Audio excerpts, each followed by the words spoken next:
మనకొచ్చే వెన్నపూస ఉంటుంది చూసారా? చిలికినప్పుడు ఆ వెన్నపూసను తీసుకొని తిన్నా వేడికి ఎక్కువ గురి చేయబడట్లేదు.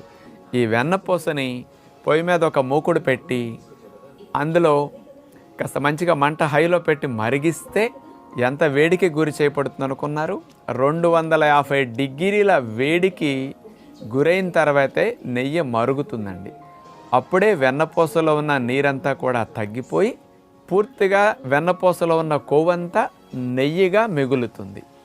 250 డిగ్రీల వేడికి గురి చేసినప్పుడు ఆ నేతి యొక్క అణువులు ఏవైతే ఉంటాయో అందులో ఎలక్ట్రాన్స్ ఏమన్నా ఉంటాయి కదా, అవి దెబ్బతినిపోతాయి.